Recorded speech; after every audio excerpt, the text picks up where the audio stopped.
I have heard. Okay. But we're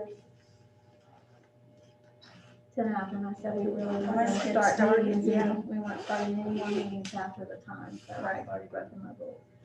So here we go. This workshop is called to order. The date is February 16th, 2021. We want to rise and say the pledge of allegiance. I pledge allegiance To the flag of the United States of America and to the republic for which it stands, one nation, under God, indivisible, with liberty and justice for all.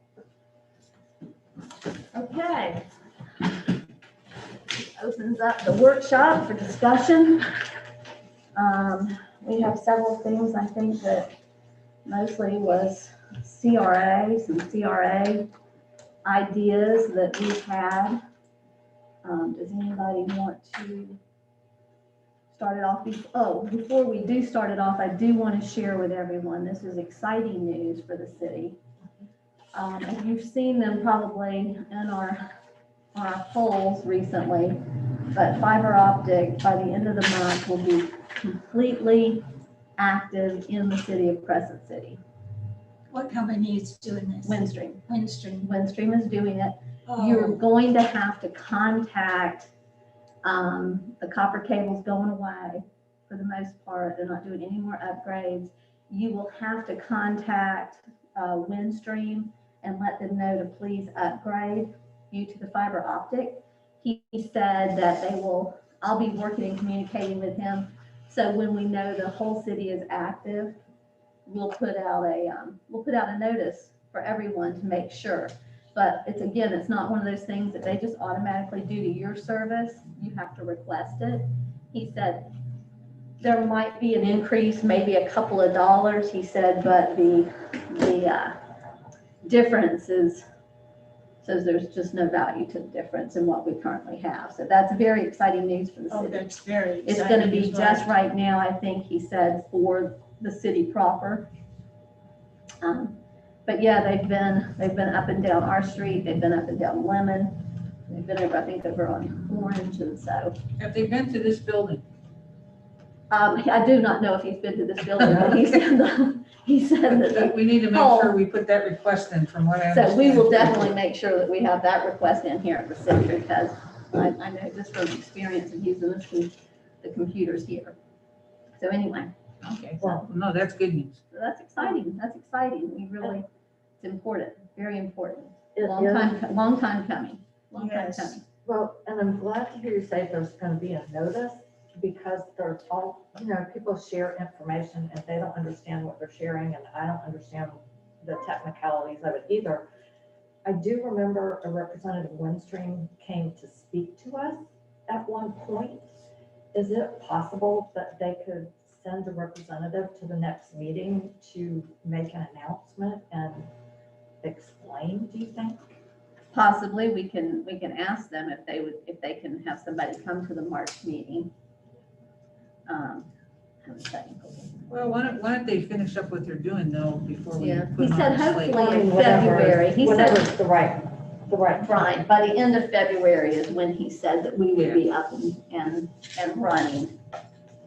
So they were out there working this weekend. They've been working in the evenings even. I've seen, they've been out there in the evenings as well, so. But anyway, that's exciting, so.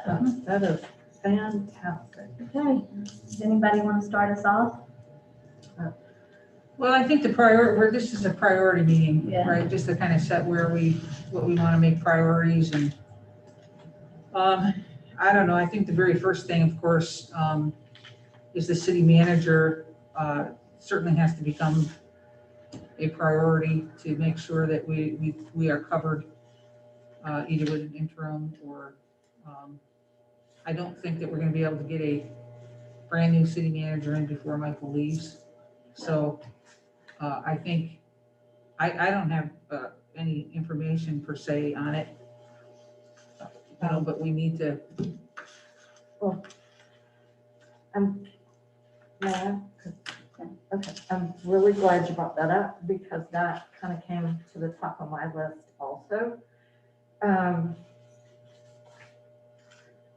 Let's Yeah, I see you have a note here about the FCCMA, the Florida City and County Management Association, Okay, well, hang and on. they have a list for, If you just, let me explain, hold on. So, trying to find my notes. The bottom, well, what I am thinking is, we talked about at the last meeting that we would need an interim manager. And my thought was that we might want to make ourselves a little timeline to know when we are going to have certain things accomplished by. And for example, I'm not 100% clear, and I think this would help us on the day that Michael has planned. for the April 10th, Last day. Okay. April 10th. Okay, so, and I remembered that, I think Carrie was going to contact the League of Cities, and it turns out that these entities are all connected, which I did not realize. Yeah, they all are. Right, Mayor's is under that also. exactly. Well, when we set out to replace Patrick Kennedy, we had the senior advisors come talk to us from the Florida City County Managers Association. And actually, that's an arm of the League of Cities. I'm sure Judy knows that. It finally dawned on me when I saw the emails were all League of Cities. So anyway, I contacted them and I was referred to Lynn Tipton, who has been the executive director of the Florida City County Managers Association and League of Cities. So the bottom line is, she outlined for us, there's two parts to their email, and I just copied the business part, I didn't copy the little chit chat part. On the bottom of the first page, she said the senior advisors who helped our city last time were Jim Hampson and George Ford. They're both still working as senior advisors. She will contact them and put them in touch with you. I don't know if they've been in touch with you, Michelle, or with Michael, because I have not heard from them, but she provided their emails. And as well, there's a website here. It's kind of right at the top of the second page, fccma.org/senior advisors/. And then she has the helpful information, and she said, yes, the senior advisors often help cities and counties place an interim manager. In fact, managers from FCCMA who are in transition sign up to be considered. These folks usually agree to do this, and this is key information for up to 120 days. So that would be what, 4 months? Yes. Okay. And that contract is negotiated by your city. The senior advisors help you look through the resumes and place the correct person.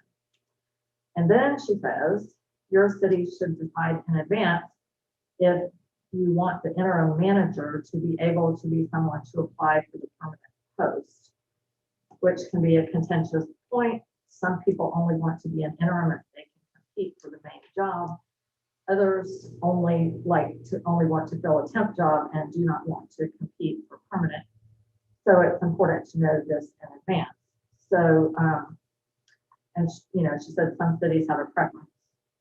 Some don't want the interim to be a candidate. Personally, I would rather have them not be a candidate. She said it's our choice, but she said we should talk about that now. But to me, I'm kind of hoping that we can hear from Mr. Forbes and Mr. Hampton soon and get some kind of game plan. But that is what Lynn said. Why would you not want them to be a candidate? Well, to me, we don't have big staff, and I think that it would be, Commissioner Banks. yay. And Commissioner Banks, you have one. I think, let me ask you this, Sure. and if he's on his way, out of respect for him, because I know this is something that's going to involve the entire commission. Let's table this for just a minute and come back to it if we can, and let him be part of this discussion. I think that's important. So That's fine. we Well- can, so far suspend it, we'll suspend it for right this minute. And then Sure. come back to it. Is that okay? That sounds good to me. Okay. That's fine, and I actually had a couple of questions that I wanted to ask, and, I mean, I don't know. The mayor was the one who wanted to start on time, so if you want to pause, that's fine with me. Are we just gonna suspend the whole meeting and just wait for Harry to get here? Because I have kind of an unrelated question, just to ask. Just in general. Okay. Yes. No, I mean, is everyone okay if we just? I think for this particular discussion for the city manager, I really do think Yeah. I'd like Harry's input. I would like to. I mean, there's other things, this is supposed to be. We've something got other for things them. that we can talk about that he, Discussion. so we'll revisit this when he gets back. So Well, I you had just, some questions, you had some comments that you, well, I just have a quick question that I wanted to get some clarification on. I saw posted on social media that there's a craft group that's advertising that they're having a craft fair in City Hall the weekend of March 6th and 7th. I sent that to you too, Michael. But, are you aware of the craft fair that's going on? We're not either. We think it's Crescent City, California, possibly, or I know the woman's name. Do you know her? Well, I think it's Ann Murphy. She's the one that makes jam. And I'm pretty sure, because I think I talked to her, she was looking for, a place to like have a little booth, like, like at Lorraine Faulkner's or how Katie used to be. She was looking for a place in town to sell jams. I'm pretty sure it's the same person. And I had the same thought you did. I looked to make sure it was Crescent City, Florida. And then I asked her on social media, I said, are you talking about an indoor event or an outdoor event? Because I thought maybe she meant, Cross the. yeah. And I said, are you talking about City Hall, 3 North Summit Avenue? Is this an indoor event? And she said, yeah. So I thought to myself, Michael, are we renting out City Hall for Saturday and Sunday for a public event? No. Does I'm not she aware of mean the any- county building on the backside, that meeting room? Well, anyway, I don't know what she means, but she replied yes to my question. I was very specific. I said, City Hall, 3 North Summit Avenue. In fact, someone even asked her, someone else said, are you talking about the city commission meeting room? Because of course, you couldn't imagine that it would be any other Anywhere else? space or besides the parking lot. And again, we got a yes. So, well, so you had the same thought I did. And Michael, you don't want to come up. I do not know. Okay, What's the date of that? She said First weekend in March. March 6th and 7th. And I don't know, my husband said that I should have texted you on the holiday. I was just laughing at it. And anyway, I don't know, that's all I know about it. And it does, I mean, I think it's wonderful to have a craft festival and everything, but the details don't seem quite right. Maybe we need to reach out to her. I don't know how we can get in contact with her. Does she live here in the actual city, do you know? I don't, if she's the person I'm thinking about, I will research it. The last I heard, she resided. Hey, Commissioner Banks. The last I heard, she resided outside the city limits, just a little bit. She's on social media and she actually, Can you get back with her on social media? I sure will. And what I was gonna say is she knows a couple of people in town who do, like bread baking. And she mentioned their names specifically and reached out to them, said, are you interested? So I'll be happy to try to run that detail down. Yeah, because she might be, I mean, she might have thought maybe they're doing something across the street there, maybe there, I don't know. She said it was indoors. In the city. Maybe her eyesight was bad on mine and she didn't read what I wrote. Probably I don't know. But anyway, I will research this.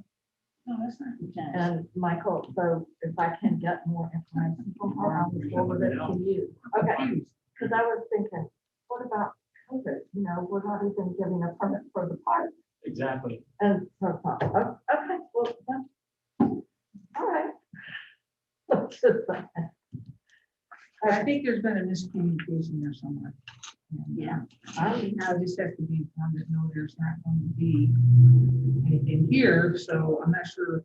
Well, if I can find her on social media, I'm gonna put her in touch with Michael. I'm gonna ask her, Michael, I'll just give the number for City Hall, would that be right to do in your email? Correct. Okay. Because I don't really want to tell her anything, I just want to connect her up. And then, Okay, Commissioner Everson, Banks, yeah. we are Yeah. kind of extended session because we need you to be part of it. Mhm. But we're talking about what we're going to do as far as the city manager and the hire and going interim. So at that point, Commissioner DeVito was sharing her thoughts. You want to? okay, Can you give me a little rundown of what you were saying? absolutely. What I did was, I was just saying that, before the long weekend, I reached out to the Florida City County Managers Association, and I copied and pasted the 2 responses that I got. And I was put in touch with Lynn Tipton, you know, who used to be their executive director. She's now the emeritus one. So she told me 2 things. She gave me the names and emails of the senior advisors who helped us when Patrick said he was leaving. And she said that she will ask them to get in touch with me. And really, I want them to get in touch with all of us. But anyway, she said she would start the ball rolling with that. I have not heard from them. And Michelle said she hasn't heard from them, but we hope we hear. And then the other part, and this is at the top of the page, she had some explanation and advice for us. She said the senior advisors who are with the FCCMA often help cities and counties place an interim manager. And she said managers who are members of FCCMA who are transitioning sometimes sign up to be considered, you know, for the job.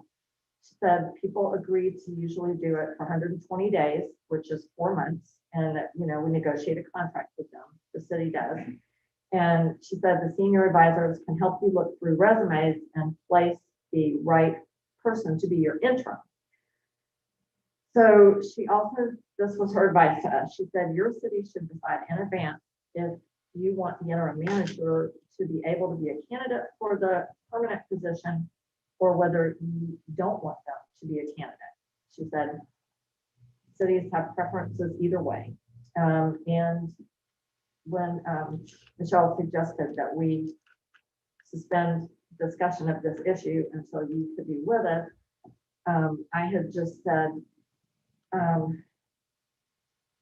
you know, to me, I would prefer that the interim city manager not be somebody who's going to be a candidate for the job, because we have, I don't know, we have such a small staff. I thought that it might be cleaner if we had a temporary person that was totally not interested in getting involved in the application process. I mean, that was my thought, but Judy had asked me why, so you might feel What different. if we really like that person? They're doing a good job, they want to stay. Then they can't apply if we say that we don't allow them to. That's a possibility too. That is- Yeah, well, that is a very good point. We might get an interview and they be doing such a good job, then it wouldn't be right to just tell him going on down the road and he could wind up being the best one for us. Well, So I think we should just leave that open. right, and I I don't. I agree. think I we- don't think we have to decide that now. Yeah. Right. he- We he- just don't have a lot of people that are dying to get into living in Crescent City, and if we find someone. There you go. I kind of think we do have to discuss that now and kind of somewhat decide that now. Because it said before the essays even really want to get involved. Yep. They want to know that answer. And so we can just kick this can down the road, or we can decide it so that we can get in touch with the essays and get the ball rolling. I think that's a good idea. Michael, how many more days you got? I'm sure you're counting. Yes, I have less than 60 days. Okay. And So it's not a whole lot of time. right, well, that was the other thing I said, that we should set ourselves a timeline and work backwards. Yep. The mayor said that April 10th is Michael's last day, so we need to have an interim manager before then. But I think based on, let's see, what did she say?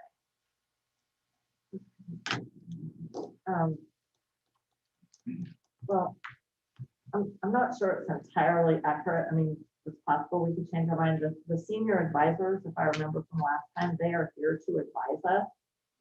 So I think they'll be willing to advise us, but somebody's got to be in charge to get hold of these people. I'll reach out to them.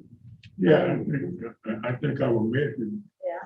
should be. I'll reach out. I definitely reach out to them. I've had a couple of other things in the last couple of days. So. What are your thoughts, Michelle, on this? I absolutely agree that if we have someone come in as an interim and we find that this person is a good fit and they feel like it's a good fit, that I would not want to prohibit them in any way from being able to apply for the job, because it is going to take a very special individual.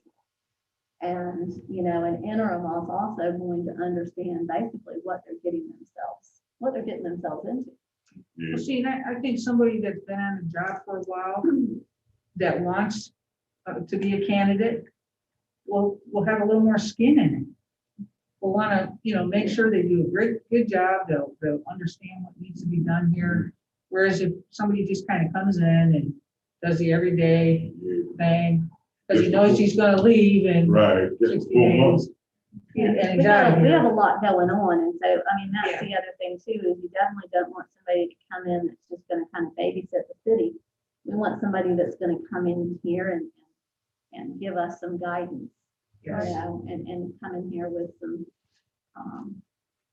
with that opportunity, that if it is something that they want to, work into, then this is an opportunity for them. Do we want to vote on that? I know, Or just just agree? I think if we all yell how we want it, I think we kind of agree. Well, at a workshop. Let me see. we're We gonna don't have to- vote. Yeah, We yeah, don't we really can't. vote. I know, we can't vote at a workshop. Right, that's very true. Well, I do actually have a question that has to do with dates. One is, should we talk about what our goal would be for overlap between the interim and Michael? Well, Michael, do In we other have, words, when would we like the new person here? exactly, because. Yes, sir, Madam Commissioner Banks. Chair, I always want to chair first. Thank you. I think that we should try to get him as soon as possible. So Michael can kind of fill him in, because we got a lot of unloose screws. Well, and Michael's definitely gone in April. Yeah, and Commissioner DeVito made a good point in our last meeting, that if Michael would kind of give him, don't be like it was in the past, give him a little breakdown of what the irons that are in the fire. So he just won't come in cold turkey. To use that word, that language, cold turkey, but that, want to get it, man, let him know what he's coming into. Would it be impossible, say the 1st of March? Yes, I don't know. We would Well, be able anything to. after the 1st of March. Yeah. If they could come, yes, maybe that would be a possibility. And then that would give them 6 weeks. And if we have somebody, and Michael's got a lot, I know that he probably, just for his own peace of mind, he's got some exit work that needs to be done here that he wants to make sure is taken care of. But if this interim comes in, he does have somebody waiting on him as well. So if this interim comes in and Michael and they work together, that's something that, Michael can also visit. We need That's someone here because you're doing the Central Avenue paving project. And we need someone on that. You know, so this is something that I believe we are going to have to call a special meeting for, so that we can make some decisions. You know, we're gonna have to agree on what are we gonna be going to pay the interim, you know, an interim for this. So we're gonna have to look at some budget, where we are budget. So we've got some homework that we've got to pull together in order to do this. So I will reach out to, and contact both those gentlemen and make some other contacts as well. And we'll get the ball rolling, but we are going to have a special meeting. Yes, Commissioner DeVito. In thinking about this, it occurs to me, we are having a special meeting, aren't we, on February 25th, just talking about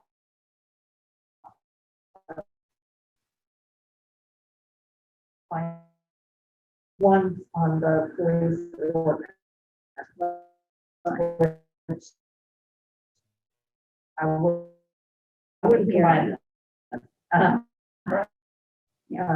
think two finance those were available. Potentially, we could ask them to appear even by Zoom. I mean, Zoom is wonderful. Last time they were here in person, but you know, maybe they. We could add that onto the agenda. Yeah. We could certainly add that onto the agenda, and then at that time we can, you know, I think too, at that time, I really do believe though, because we do have, you know, one commissioner that's in disagreement, that we do need to take this to a vote as far as whether or not they can apply or not apply. I do. I don't have a strong feeling about it one way or the other, frankly. Yes, I mean, Michael. No, I just want to add, it's probably better that you're at a workshop now talking about it, setting up a meeting and having the special meeting, and then have those, you get the information that you're looking at, and get those, some of the questions answered, or at least some of the information, and then present it at a special meeting. Go from there. This way you can take action at the special meeting. Well, the thing is so the 24th, we have a special meeting. The 25th was a workshop set up for financial director, wasn't it? Was it, did we do a special meeting or a workshop? Did we workshop? I thought we did. I didn't think that we were gonna vote for the financial director. Maybe I came out of that with the wrong impression, but I didn't think that we were going to vote on that option for the financial director that was offered to us this last meeting. I didn't think we were gonna vote on doing that, really. Michael, were we doing, the 25th, is that a workshop or is that a special meeting? That was a special meeting. I thought it was a workshop. special meeting. Yeah. And that was to vote on that option for financial director, Yeah, I thought. for the option of the 78,000, that particular contract, He was supposed to bring the additional information to us. and the extra 22,000 for the clerk. That was gonna be a very special meeting for that. Okay, well, I guess we could add this as well to I that think meeting. that would be a good thing, regardless, even if, you know, we need to, the sooner the better. Yeah. You know, I think, I think those are the most key things pushing us now, those are. those two positions. Oh, And what we should do is try to do our due diligence to make sure that we hopefully can get everything back on the road. Hopefully, work things out. Try to get the right person. You never tell. You can never tell. Okay. But, and Mayor, I have a follow-up to that about the two positions. Yeah. Okay, and I agree exactly the way Commissioner Banks said it. Those are, we have to have a city manager, we have to have a finance director in some way, shape, or form. I think we need to know the funding that we have available to us to spend. Well, I just said that, but we would have to have some budget, and we have to bring the budget to us, because we're gonna have to look at our budget and see where we can pull some money. Yeah, because, okay, I'm sorry, I didn't hear that. I think we need to look at where we are and as well. I pulled out a little memo that I wrote back in 2019. I think that was when Patrick was leaving. And I don't know what I did with this now. But back in 2019, I identified some of the functions that Patrick fulfilled. And I was hoping at that time that we would talk about how we were gonna fill those functions and pay for them. One of them was the planning and zoning. Patrick functioned as our planning and zoning advisor, which I'm not really clear on what's happening with that now, because it was my understanding we did put money in the budget for that. Is that right, Michael? For planning his own person, Well, coordinator, whoever that was. to pay for whatever it is we need done, you know, because I think it was more of a consultant, my understanding, it was more consultant money that put in that. Correct, that was for the code revisions, looking at, not an actual person. Well, all right, well, it's very unclear. Who is helping us now with planning and zoning? Right, Well, so- these are other issues. I mean, I've got a list. Yeah, who's helping us with that? Who's helping us with the new CRA plan? Who's helping us with beautification? Who's helping us with all kinds of stuff? I think what you're trying to say is that all of this stuff comes under this umbrella. And so at this meeting, we need to look at our budget and see what our budget looks like. I mean, correct me, but what does our budget look like to give us the leeway we need in order to fill some of these vacancies? Because we definitely have some vacant, or we're going to have some vacant issues. We have some, you know, right now as far as where we are with planning and zoning. Sure. Yes, Commissioner Bennett. Your Honor, I thought now in our budget for this year, that we were supposed to bring in a part-time, and I think we put 20,000. Right. And did we put 20,000 in the budget or something in there? Yes, Bring in- 20,000.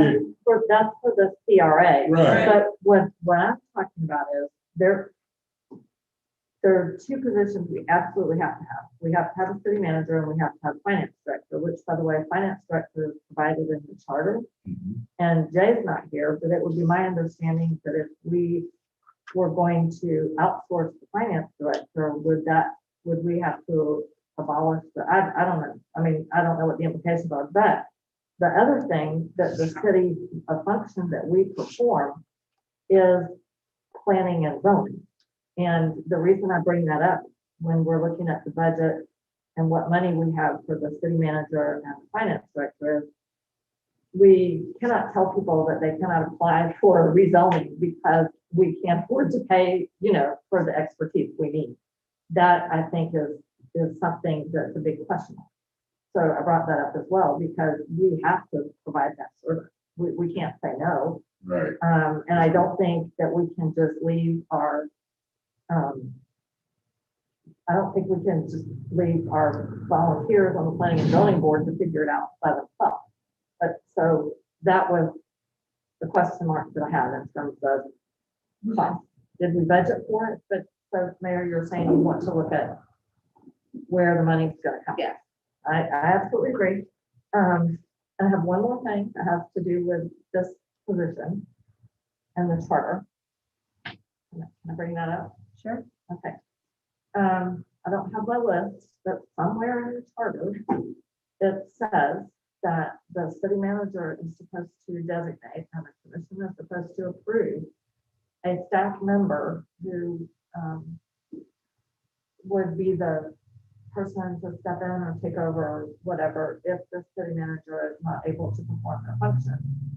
And I have not heard that we've actually ever done that. And it seems like this would be the time Right. to figure that out. And that's something that, Mr. Esposito and I, we have talked about that as well, and who would be the backup, because that's very important as to who would the backup be. Would it be, one of his directors? Would it be, one of us? you know, who would he assign as his, you know, next in command should something happen and he not be available to respond. So absolutely, we definitely need to do that. Like I said, Mr. Esposito and I have discussed that, and we need to discuss that as well, because I think, and as he leaves, I know that he had some ideas in mind. Is that correct? You had some ideas that you would make some recommendations. You know, fortunately, we haven't been in that situation because, as we all know, with our cell phones and with everything that, you know, everybody can be as readily available as they can be. But, you know, at the same time, we need to make sure that we don't leave ourselves on. So you are correct, Commissioner DeVito, and that we need to address that. That Right. definitely needs to be addressed. Because it's my understanding at one time there was an assistant city manager, It was. but there is Right. not now. Yeah, it was. Yeah, it So was. we don't have, so there's no clear person. And whoever that person, you know, whatever position that Michael, you know, decides that he wants to recommend, you know, that position also has to be in agreement that they're willing to take on that responsibility. You know, there's that too, because of the big responsibility that can come with that.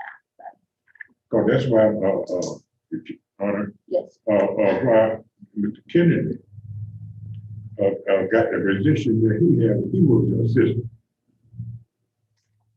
And We had one time. That's a good point that you just made. mhm. That it might be in our interest to Could we combine a city manager, city clerk position, assistant manager, city clerk? I think that, yeah, we need to actually think about that and discuss it. And I think it would be a good addition. You know, Because, you know, he said when he went away on vacation, he said, you know, I'm gonna go away for a couple of days. And I didn't know he was gonna go up and apply for a job, but that's okay. But the very first thing I asked him is, when you're gone, who's in charge? Who do I call? Yeah, you sure did say that. Yeah, I said, who do you gonna call? call? Yeah, And he said, well, you know, there was like nothing. I mean, there was no answer really to that. And It's not, you know, that's really, if I'm incapacitated, like I said, Zoom is a wonderful thing, email, internet, a lot of these things can be handled that way, but if it's something where I but was. if you go out, I mean, everybody gets that vacation. If you go out and you're on a cruise, you're incapacitated. You Correct. need somebody to call. In that you know? case, you would need someone. That's a chink in our armor. we need to fix. well, I think we had, them, the candy loaded, the candy job, but I don't think she was getting the finance. The Debbie, I'm sorry. Yeah, Yeah. but we need to, I believe that we need to establish that person. Yeah. Yeah, we need to establish that person. We just have been blessed so far that nothing magnificent, just like you said, happened. You know, where the city manager would have to be gone for any length of time. But it could happen. Yeah, it could happen. Well, and at the same time, he deserves, I mean, whoever is here, they deserve time Vacation. where some vacation to where, you know, they're not on the phone the entire time and they're putting out fires Right, when they're trying to be with their family, you know, because the burnout does occur and that's why you have vacation. So you have to be really careful about that. And our city manager does a lot of things. He's got the projects like the paving. Every once in a while, we have something, the state comes in, like we had to do with our projects on both lakes, where we had to capture the water and filter it. That was a big project, that took most of the year. And we have projects we want to do within the city, and we're asking that person to overlook it, be the engineer of it, basically. And meanwhile, you've got things inside City Hall that need to be taken care of. I think, really do think that someone that's an assistant city manager, city clerk / city clerk would be very helpful with us. Mhm. but if you notice, we got new commission there. I don't think they have ever been to an actively, lead a city meeting. Right. They do have, basically the time when the managers be there, they have their assistants be with them. Yep. The Yep. biggest of time when they're down to those meetings. I know I met, I had the opportunity to meet about 5 or 6 city managers going to those meetings and assistant, they always introduce that, you know, as their assistant. Right. Yeah. And So you were gonna go this year. We want to, it's just very informative, Yeah, very interesting, it's not boring at all. I'm looking Dead forward by to it. chapter is just, Very educational. It's really, I mean, I love watching their forums, just because you learn so much and watching the discussions and the Right. different forums that they have. It's incredible just what you can pick up. Commissioner DeVito, did you have a comment? I do. I'm a little bit concerned, you know, Commissioner Banks mentioned at the last meeting that we are almost at our middle cap. To me, I think we're getting a little bit ahead of ourselves. I mean, it would be lovely to have a city manager, an assistant city manager, I'm sorry. But it's my understanding that the reason we do not currently have one is because we do not have the money in the budget. So to me, the first order of business is to find out where we are in terms of money. That answered me. We've already been told that we're not getting any candidates for the finance director because we don't offer enough. So to me, I think we should just see where we are in terms of money, and then we have to, what's the saying, cut your coat to suit your cloth. right, So the other thing that we have to kind of keep in mind though, is we're not only losing Michael, but on April 1st, and I hope it's really a joke, but I don't think it is, but we're losing Deb. right. And that's actually a pretty big loss because Deb, I feel, you know, after meeting Deb, I've worked with Deb for 3.5 years, as long as I've lived here, 4 years. She, in a lot of ways, is a type of assistant manager. She knows what's going on in the office. She knows what permits to pull. I mean, she knows how to answer questions. She's a wealth of She's information. very, Yes. she is very informative. And we've probably taken advantage of that position because she's just evolved into it.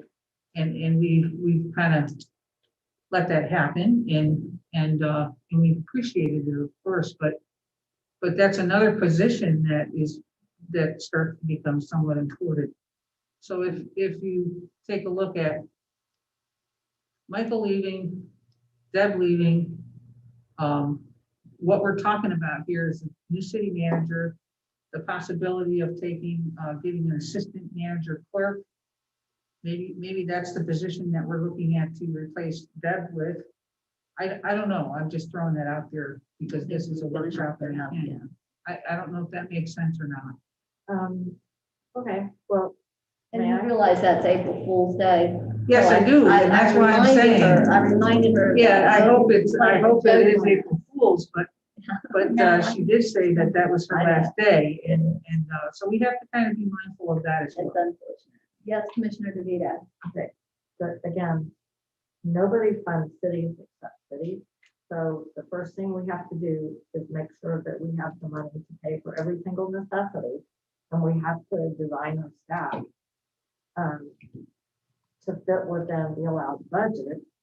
I'm a little bit concerned that there was not a formal announcement that Deb Wazowitz is leaving. This is new to me. So, I don't know that she has to make a formal announcement. She made a formal announcement to Mr. Esposito. So, well, I mean, it would seem that we should all find out at the same time. Would be more appropriate. But regardless, we have to figure out the money that we have. I agree with you. I don't think anybody's fighting that. No. that's why we said we have to bring, we've got to look at our budget. We have to see Budget. what's available to us. See what's there. But at the same time, I am gonna tell you this, that being on that side of it, and I've apologized to them over and over and over again, the workload that they have on them It's Is- substantial. is substantial, We have to be very cognizant, we as commissioners have to be very cognizant that we do our best not to overload them as well, because just the operation of the city, and you figure those two positions handle so much, just, it's incredible to me, the different hats that they have to wear there. So we really have to, I think now is the time that we're going through some transition, that we owe it to our staff, that we look at all of this. Yes. And how can we make this to where they want to come to work every single day? And make it more Enjoy coming to efficient. work. Right.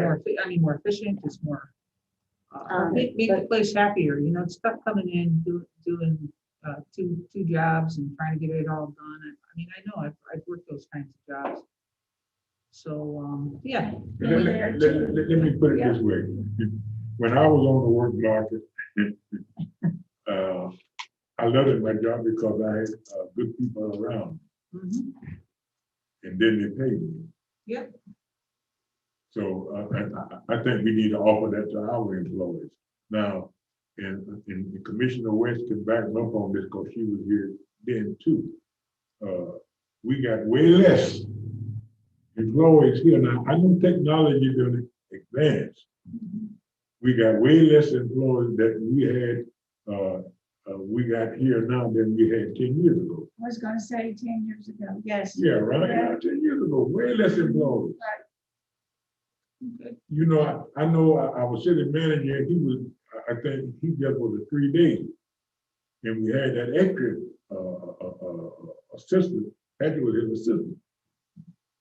But, we need to look at that. But now, following back to what Commissioner, we need to, I think it's a budget thing we need to look at now. We need to figure out, we can put positions there, but can we pay them to keep them?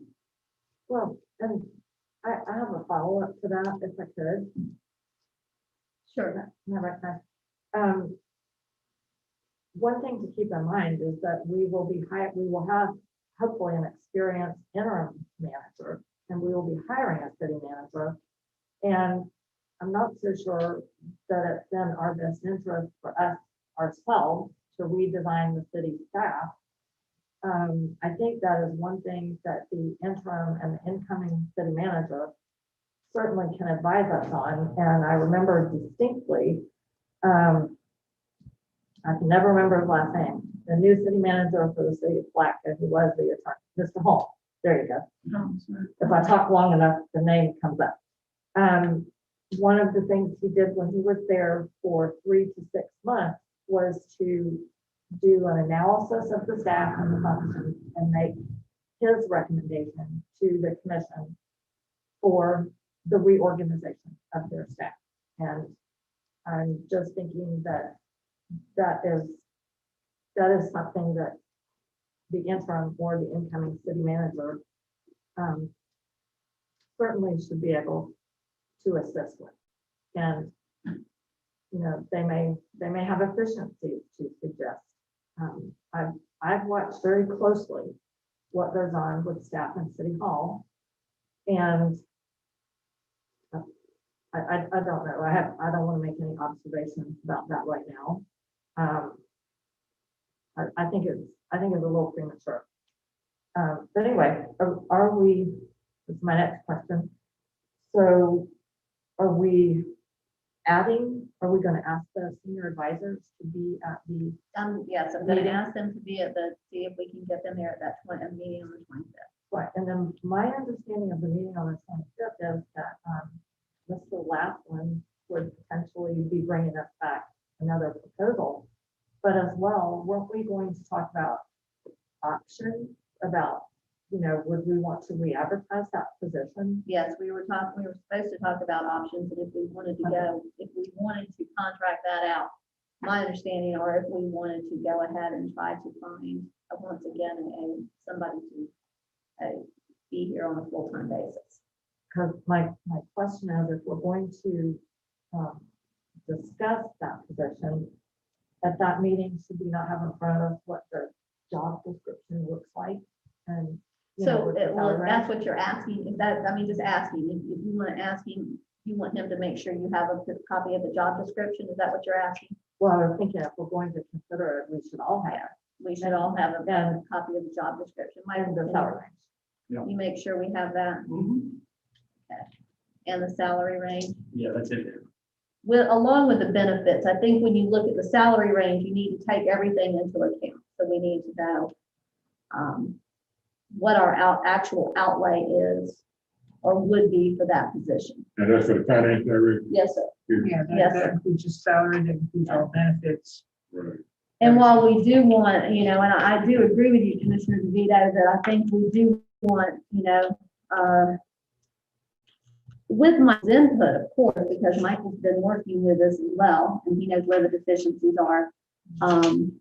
But at the same time, you know, when you bring an interim in, we're going to have to determine what do we want to do with Deb's position. And because that's going to come to an end on April 1st, and that's going to leave us in a, He's gonna need, yeah, and he's gonna need Deb, and Deb's gonna have hopefully time to train somebody. So we probably need to, as much as we would like to put this off, We gotta do it. we need to address it. It needs to be addressed because that position is, you know, it's, she pretty much takes care of everything for all of us. Well, and maybe we need to update it, maybe we need a true job description, and by true, what I mean is that it includes everything, as opposed to a general job description, and we all know, I'm sure we've all been there and done that. I would like to see an org chart too, Michael. If you could provide us with an org chart so we all get a good idea. I mean, because when we look at the budget is not as detailed where it says, you know, director and administrative, and then it comes into the workers. We don't know how many workers they have. We don't know how many employees are under those departments. And I think that's key information that we need to know. And I know, you know, you've got some right now that it's helpful for us if we know that, you know, one of our departments is lacking 2 people, you know, of course, at that point, the services can be impacted. So that's just some stuff that we as a commission need to make sure that we're, you know, very much aware of, because, you know, people come to us, a lot of people don't really understand how we're structured. They think it's the mayor and the commissioner and that we run the entire city, when in fact the city manager does. You know? right. And so we rely on that city manager for a tremendous amount. So, okay. So are we good with this at this point? We can go back to Commissioner Burton because she just started her list. That was kind of the first thing on my list, the city manager. Okay. I mean, that's, all of what we talked about is probably the #1 priority. Now you can go on with all the little things, right? I think the next thing that and we should be able to get this done real quick because we've already discussed it, that's the protocols for meetings. We want to make sure that, you know, people get their 2 minutes or however you want to do the meetings. I think I don't have a meeting in front of me. That is something I asked for at my very first Yeah, meeting when I'm we were just- sworn in, that I think that's very, very important, especially as someone who's presiding over these meetings, that we have procedures in place for our meetings that are agreed upon by all the commissioners. And the general public has a very good understanding as to what their place is in these meetings as well. So I asked for that, and unfortunately, some other things got in the way, and we did kick that down the road a little bit. So you're absolutely right for bringing that up. But I think most of the protocols is set, you know, most of our protocol, and it's good. It needs to be written, we need to have a written. Yeah, We need to just have need to an make sure agreed that- upon written procedure. Because we kind of got caught, you know, at the one workshop where someone nicely got up and said, I'm gonna take as much time as I need, because I can, and we don't want to be caught like that again. No, We want to make sure that, you no, know, we have set, this is how it's done. Yeah, that's a good policy. You That's a see, good point. And that is something that Mr. Esposito has worked on to kind of help us with that. So before he leaves, I would really like his input because he has studied that. Yeah. Um, I mean, there's and- just some simple changes. I think most of it's been real good. Just a few little simple tweaks here and there to make it premium. I don't want to be mean here because it just rarely happens, but if it does happen, we need to have a consequence for it. Okay, The officer here, when she or he hits the gavel, your time is up, they say, I'm not going to leave. That officer escorts them out of the building. yes, yes. And I'm not sure how you would write that up. Right, Well, it's, but- I mean, I've read it. I've been doing a lot of research on this as well. Okay, And it is within our means to ask somebody to please take a seat. And if they don't take a seat with the understanding, if you do not cooperate, if you've been asked and you do not cooperate, then you'll be asked to leave the room. If you do not leave the room, then at that time you'll be escorted out. okay. So there are ways. I mean, you were interrupted the other day, pretty often there towards the end of the meeting, and Disrespectful, yeah, it's very disrespectful. very. It is, but again, we haven't set that protocol.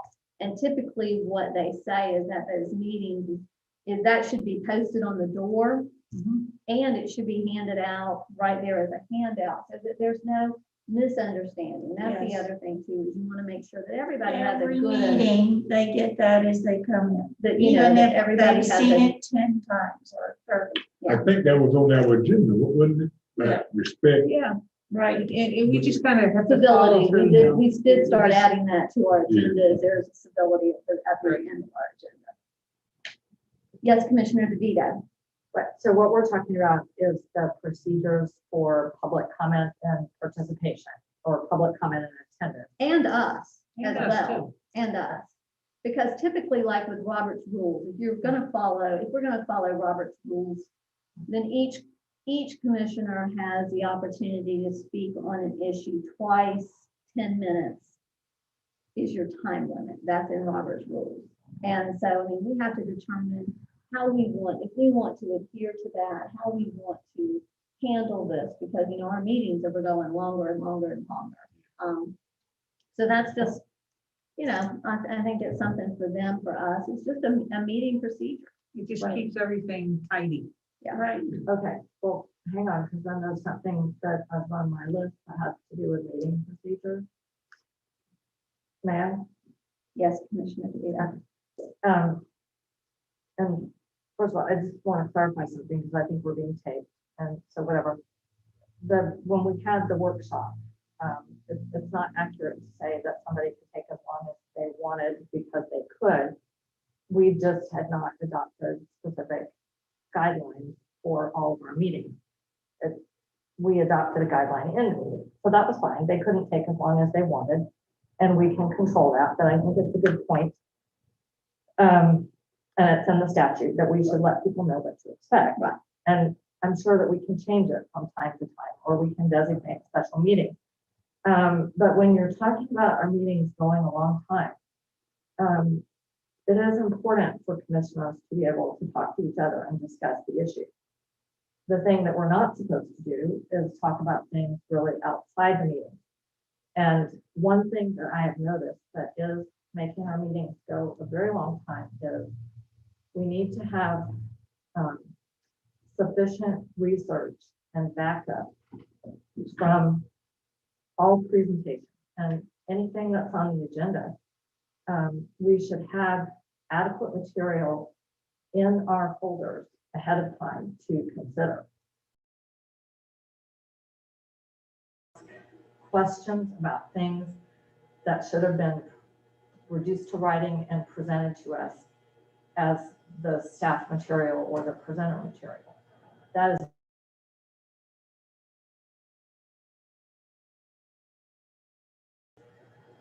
disrespectful and also a big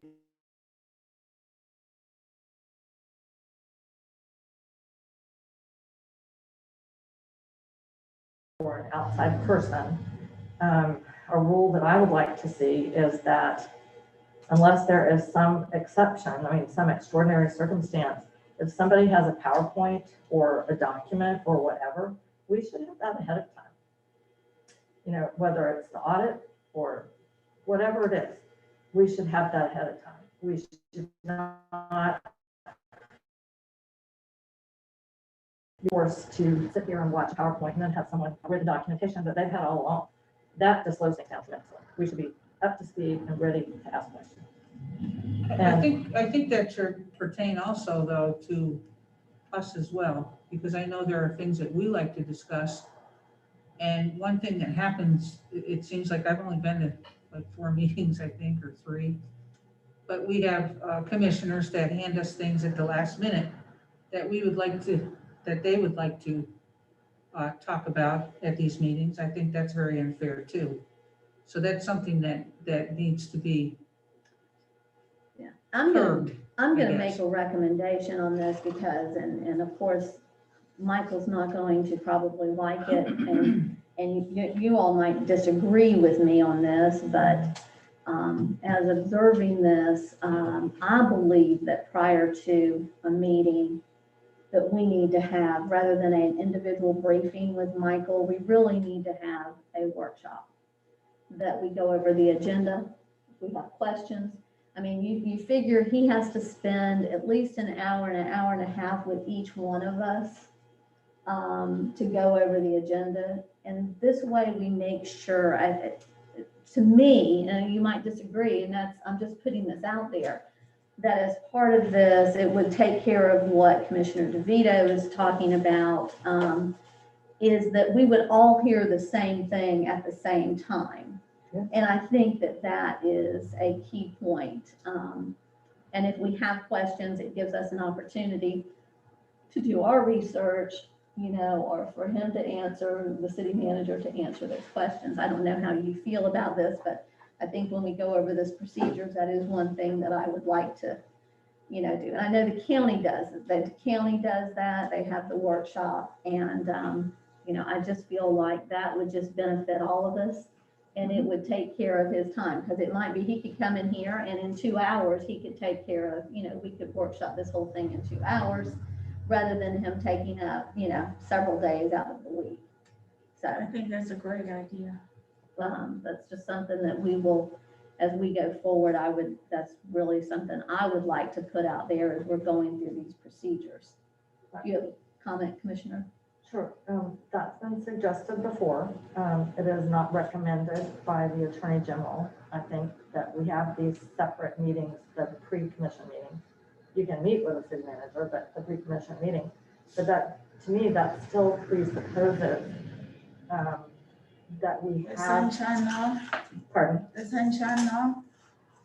Oh, right, the Attorney General, it is not recommended that you have those individual pre-commission meetings, not that you can't meet with your city manager, but also, I just think it's very crucial that whatever it is that staff wants us to consider be reduced to writing, so that you can see, you know, the facts, the figures, the nuts, the bolts. I think it's been a couple of years now, and more heading in that direction, that we just have verbal reports. And that really doesn't leave us enough of a record when there's some kind of a recommendation or a choice to be made.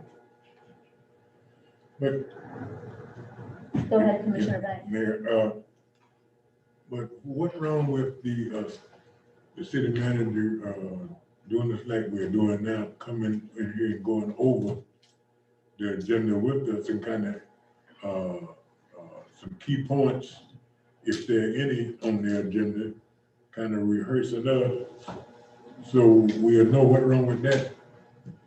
Do we see a big problem with that? Because I don't see no problem with that. I think Maybe like a workshop, for us to workshop it together rather than individual, or you like individual? No, individual, like we meet with the city manager And he spends a lot of time with us and try to answer all our questions in detail. Well, what wrong with that? Well, I'm just paraphrasing because I'm not the Attorney General. But there's two things that this is the way I understand it. Number one, there's a potential violation of the Sunshine Law. And as well.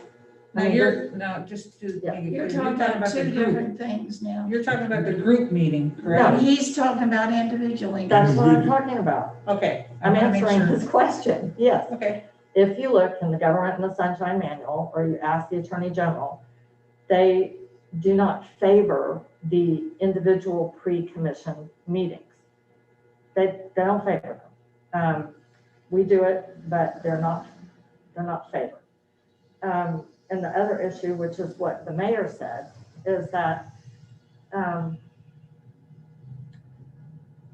it takes, in a practical manner, it takes a lot of time. We don't know, it could be very inefficient. There could be 5 of us all asking the very same question. And it's just one of those things that might be more efficient and more fair to the public to have out in the open. And it's not my, I've never written anything on this in my life. I just know what I've read in the Government and Sunshine Manual. But the mayor has a practical point, and that is there's an efficiency. Instead of us each scheduling our individual meeting, correct, we have one meeting and we all ask our questions. We all have our questions and we ask our questions. Now, what's gonna happen with that is we're going to have, the city manager is going to have been planning well in advance. Yeah. So I'm sorry. Michael, No, I was gonna say, you haven't created efficiency, especially with this, with staff that we have and the workload that we have right now. You're end up at the same time. There's no efficiency that way as far as planning and stuff. Everybody's questions get answered on all of the items that we have. As far as efficiencies, like setting up for this meeting right now, that has to be done. You have to set up for the meeting. You've got to have all of these things pre-planned. So normally when you have a meeting on one day of the month, it's the second Thursday, there's a month between meetings, but we don't really have a month to prepare. So if you're talking about a workshop, you've got 2 weeks to really prepare for something that's coming up, especially things that come up at the last minute. There's no time to react, there's no time to research and things like that. So you're talking about timeframes. Well, that's what I'm. Whether it's 5 hours there or a 4-hour workshop, it's the same. Yes. I get Michael's point that if it is easier for him to prepare to sit down one-on-one with someone than to notice, a workshop would have to be noticed, and because we would all be together, it would have to be noticed and the equipment would have to be set up and they would have to take minutes. I mean, to me, you know, Michael is going to be here for what, 1 more meeting or 2 more meetings? Or besides the special meeting? Depends on what happens with our interim, but yeah. We've got March meeting. Right. I mean, to me, it's almost a moot point with our current city manager. We have a lot of things to get through. I think it's something for us to consider, but it is possible. If we have our agendas earlier and we have the documentation, there's no law that says we have to have each one of us a pre-meeting with the city manager. And the drawback to having like a full review of the agenda is, you know, to me, from the public perspective, and I think it limits our discussion with each other to a certain extent when we have such an extensive meeting with the city manager. But again, we have a lot on our plate, and I think this is a good thing for us to be thinking about. And that's where that's where I said, you know, this is something that I would like to see. Of course, as we get a new city manager in here, he might have a different preference. And that's something that, you know, that we're going to have to, we would have to work out. But that is just something to think about, that how we could do this in such a way that it is more efficient. Because I'm not really clear with what you're sharing with us, is that you want everything in writing. And I will say this, with the amount of work that the city manager already has to do, and he's the one that's preparing a lot of this, to put detail in writing is just going to add to their workload. Well, And there's only so much time in a day, and so, you want to turn I that. don't know how to make Again, that be quiet. I'm gonna add cell phones in on that. Well, we're supposed to have a fining practice here, but I don't know what we said it was. That was $100. Oh, it was That was $100. $100, I'm sorry. Payable to the I'm mayor. sorry I you didn't understand. read that Payable to the again. mayor. You did all, if we, you just never, maybe that was in my meeting and not your meeting, Commissioner DeVito, Right, was having a workshop would eliminate that, we'd all hear it at the same time, so. right, so. So we anyway. know that we're going to have to address our procedures. Maybe that's something that Michael can, like I said, he's been working on. I'd really like to have him come in and help us with that. So we're gonna go back to, you can finish your list, and I'm gonna go through and have everybody talk about, anything that they see that they would like to put on to make some sort of a priority or that we can discuss. Well, I mean, we've already discussed a little bit about, let me just see what we got here. It's kind of a long list as well. We've already discussed how we have to get our codes, our code enforcement and everything in line.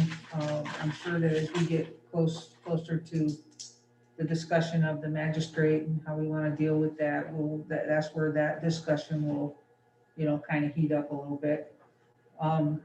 One thing that I would like to see is here, basically, we do need a planning and zoning person.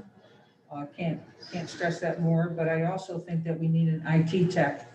And what I mean, the IT tech does not have to be a full-time person, but a group of people, that you pick, and once a year or every other month or whatever, an IT company that comes in, goes through computers, goes through, make sure there's no malware, goes through, just make sure that everything is cool, everything is updated the way it should be. Usually you can get that done for a reasonable price through some of the IT consultants and stuff like that. And I mean, we would just have to look for somebody to do that. Now, I know everybody's going to say, well, we have a person that does that now, but we need somebody that really does it for a job. That's what they do. And they're on board with all the newest and greatest and whatever we need, to make things a little better and easier here. So that's just a suggestion that I have. I think we ought to renovate the entrance to City Hall because I'm so tired of it being locked. And what I mean by that is, I'm not sure, I haven't looked at how it looks out there just yet, but move that whole desk up so that the gatekeeper, whoever that's gonna be, nobody can just walk in and go towards the mayor or go into, our city manager's office. There'll be a door there, kind of set up, kind of like our gas area, set up where there's a stock kind of thing with plexiglass over the desk or that part of it, so that there's a definite stop, but where we can open up the door, where people can actually walk in and ask whatever they need, directions, whatever. But it allows the protection of our employees behind them and allows it to be open to the public. I don't know how y'all feel about that. And I don't think that would be a necessarily expensive thing to do, quite frankly, but I don't know. I do all my own renovations, so I'm not sure how that would be, but I don't know. I can go on and I would like somebody else's Okay. ideas. Who wants to be next? Commissioner Banks, do Well, you have? I left mine at home, I did good to get in myself. But just a minute over my mind, that, and I don't know whether this is so or not, I thought that we had money in the budget, but it looked like our budget that went somewhere. I thought we had money in the budget because we were talking about Redoing everything. the finance room back there. not isolate them, have them back there by themselves. It looks so bad. That's one of the things I really should be on the top of our list. Okay. And I think now, Somebody's Michael, knocking on the door back here. Well, I think Michael just went Oh, to okay. address something. Anyway, I brought that up too. That is horrible working Yeah. conditions back there. Those offices are crowded, dark. There's no room to put anything. Debbie's desk is piled 3 feet high.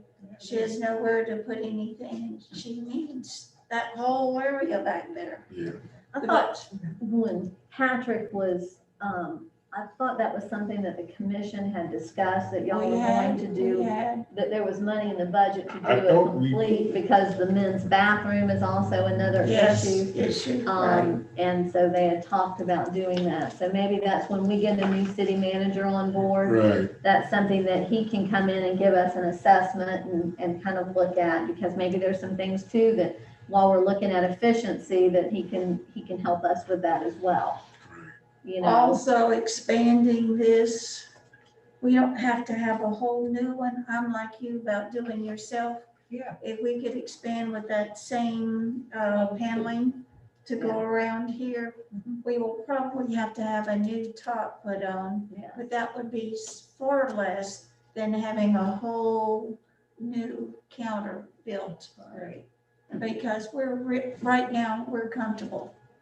Lisa's out over to the side, but we could expand it all the way over to this one. Mhm. And just get it so that Yes, Yeah, and everybody- we can see like everybody. I say, the countertop won't match because it's been so many years, you probably couldn't find the same I don't know, laminate. I think I've seen this at the Home Depot, to be honest with you. so this is something though that Yeah. again, I think we all are in agreement that we do need to freshen up Yeah. this, and from an efficiency standpoint, what you were talking about out there is I've watched it, is having multiple doors is very confusing, Yes, True. because people come to Deb's door all the time. She's Yes. having to jump up, go up there, and in fact, they want to pay a bill. Right. And so while we put signs on the doors, a lot of times, people are just used to going in a door. right. And so that's something that I think a new city manager, and working with the staff and with us can come in and give us a recommendation as to what he sees. Yes, sir, Commissioner. Because right now, this building is not safe at all. Now, I would say that, and because she brought it back, and I've been hollering this for I don't know how long. We got too many doors, just like the mayor said, coming into the entrance of the building. We're not way back there in yesteryears.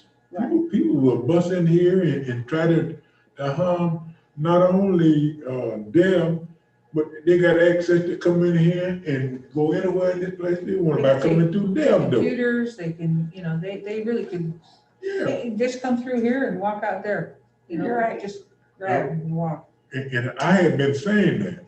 I had been saying that we need to let everybody come through one door. I don't know how we can do it and ask for the different departments. Right. Well, you probably could just, by what I said, if you separate everything from the back, with the thing out here, you could actually put a door instead of here, put a door right through here into here for people to come through the main door again. Just that one main door, and then through into here when we're in session, you open up these doors here and close those doors off so that they would come through just the main door. I don't know, there's a lot of ideas probably that could be Yeah. had, And again, but I agree with you, could eliminate those doors right there. Yeah, because we really should be thinking about the safety of our employees. That's one Yes. thing I'm concerned about. Biggest time, we're not up here but 2 hours a month. But our employees is up here 5 days a week. Yeah. And I don't know about you all, but people, when I worked for Lycom, people would get hostile and come in there, where's Mr. Banks?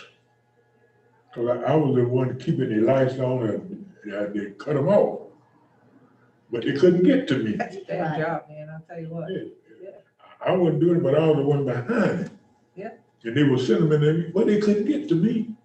Because I'm pretty sure I might not be here today if they could have got to me, some of them. But yeah, it's. a But good it point. was some safety, there. And they would have to come ask for me. Mhm. And they would yap up there. By the time I get them, they be done to calm down. Mhm. Do you have, Commissioner? I just wanted to say, I think these are all good points, but this is the kind of thing that we probably shouldn't be discussing too much detail. We're gonna have to wait until we have a new somebody to handle this. And my guess is also that there are probably some kind of rules out there, not just about employee safety, but there's rules about getting, whatever that pertain to me. There's a lot of rules out there. There So- is, but you know what, when we decided last week that we were gonna have, because you Yeah. said that you particularly said, Yeah. I think this would be a great opportunity for us just to kind of sit down and chat and go over some things. Yeah. And I think that's what we're doing. So if, while we know that we're gonna let another, the next city manager hopefully make these recommendations, I think at the same time, this is our only opportunity for us really to share that she has that concern, he has that concern. I share that concern too. Okay, so But- there we go. There's a lot we don't. It's important as well. I got this text an hour ago, but a member of the public, speaking of renovations to this room, said they're trying to listen on Zoom and they cannot hear us. Can we please speak into our mics? And I was told at the last meeting that, and this is about renovating the commission room. I was told at the last meeting that the people on Zoom could hear, but the people in the audience can't hear, which, is there a separate mic for Zoom? Some of the Zoom could not hear either. Right, so, That's where a good IT person could come in, set this thing up, set us up. I mean, this is all so old, it's really not funny. So, I mean, we do have to start looking to move into 2021, okay? We just do. Yeah.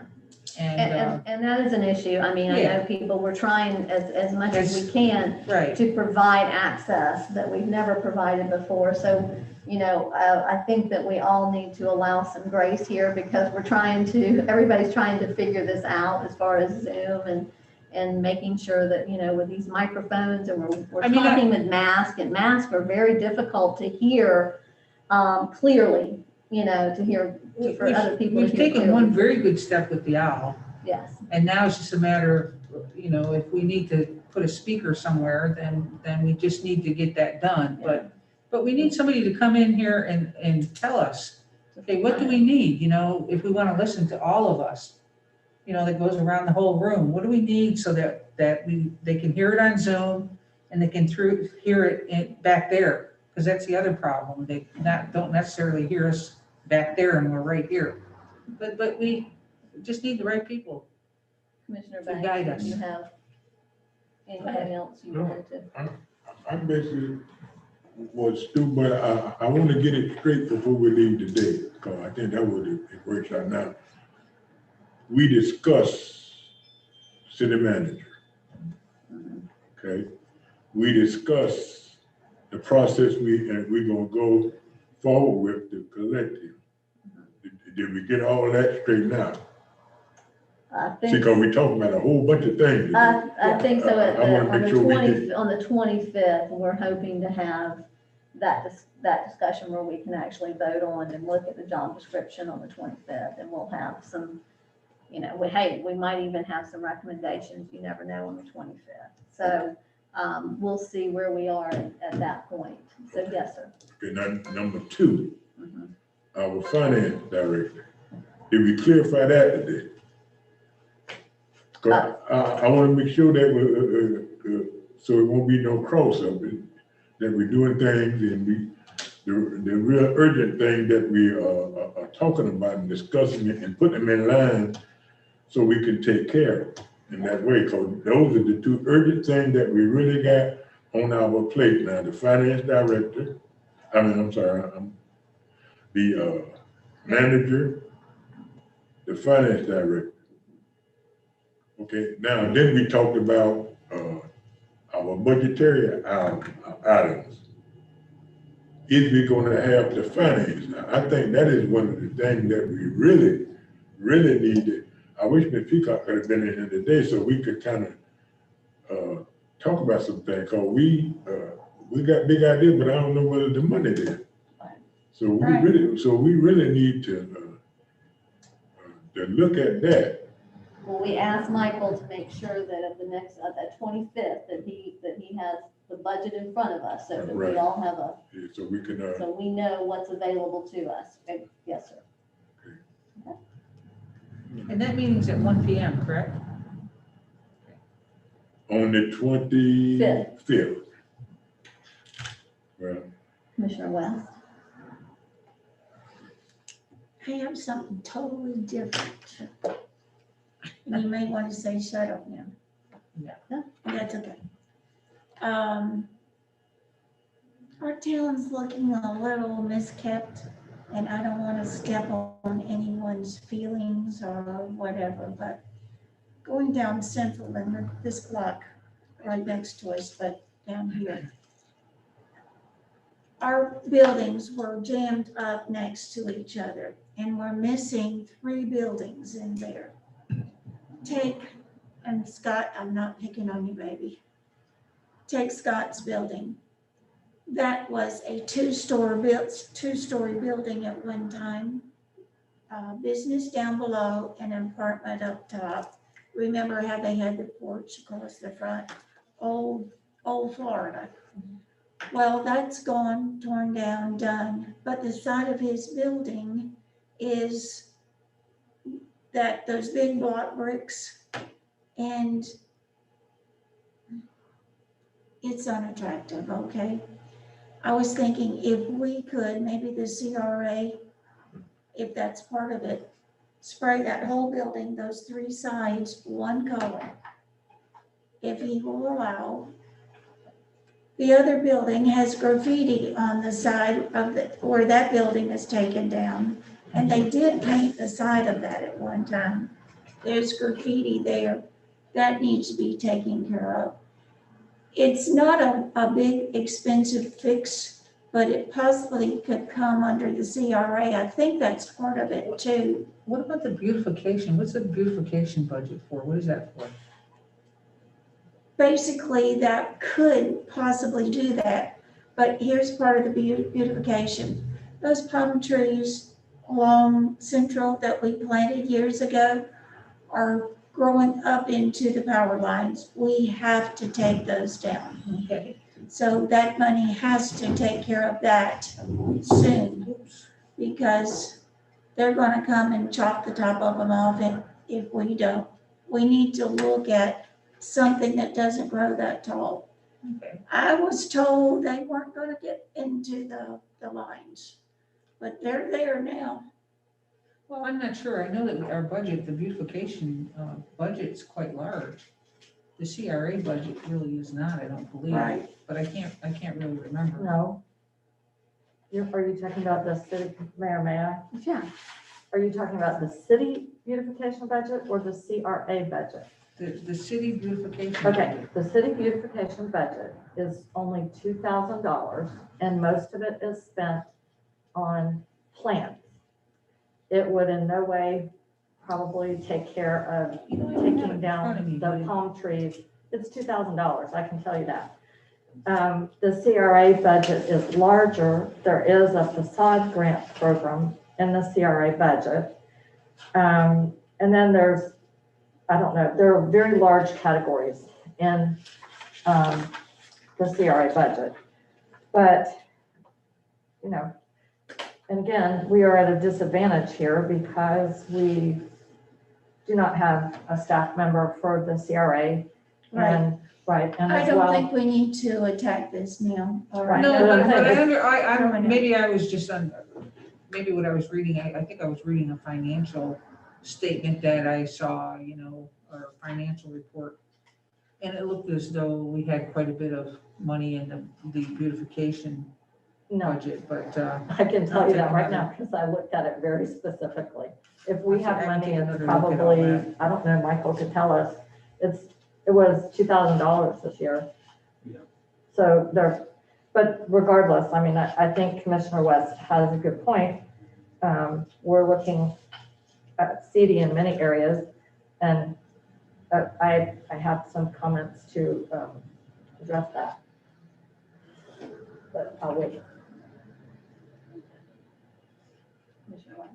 I think everyone has already hit most of mine. I just wanted to add that, but not, we would. You're not being, I know, you understand, you're not being critical, it's just that No. we need to, Well, it's just we time need to to, we need dress to look things at up. something Right. that we're It'd be going nice to to go dress some things forward. up. Right. Yeah. If we're gonna go forward, we've got to, You know, she brought out a good point, because a lot of our tourists come in and picks up in boats. Well, they come And down they come here right and down go Central- down to Right down the big Central Avenue, lake. whether y'all know it or not. And, And then they go to the boat ramps and Right. different places. And that street, and I'm one, I reckon about cleanups. I'm glad Commissioner West brought that up. Cause I had asked if we could get, at least during the slow part of the year, that the city could go around and pick up some of these strawberries on the street, on Prospect Street. I'm sorry, pick up what? Prospect Street, But what are we picking up? I missed that word. some of the strawberries. Other limbs and stuff, what Pomoka down there, it looked horrible. I read down there yesterday morning, early, I'm sorry. you're- all that old limbs and things, and if I was gonna ride through Crescent, I said, well, I sure don't wanna move in that place. Well, you know, Well- one of my, Junky. Harry, I'm with you, you know, you come every meeting and you say how we need to clean things up, and I'm 100% with you. There's just so much to clean up here in Crescent City. And one street I go down, quite often is Main, and I don't care north, south, doesn't matter. But most all that has to be cleaned up somewhat. But you can go on any street, you know, South Prospect, North Prospect, you go down, I mean, just all over, there's a lot of blight. May as well just say it like it is, and I've been trying to figure out, who to talk with, and I've looked up a lot of information. I haven't really had a chance to really sit down and go through it all, but I do know that there's a lot of grants out there, there's a lot of people to talk to see if we can get some kind of plan in place here in the city, that can help us start cleaning some of it up. But I can't be very specific today, right, unfortunately. well, on Prospect, right across from the Irwin House, down where Barbara Fisher lived. Mhm. Well, she sold that property on the front, and the people that bought it have trimmed up those trees. Mhm. All of that has been out there for a month now. I've already talked to Kip and said, you might have to rent something to take that down to the dump. They take it for free. And it might take you a day to get it all out there, You're so. right. But yeah, or call somebody to come pick it up for you. But I've had that conversation with the homeowner there. Yeah. So, but yeah, it's not right for people to just do that all the time. Looks terrible.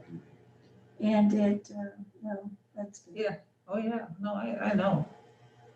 Commissioner So- Benito? Sure.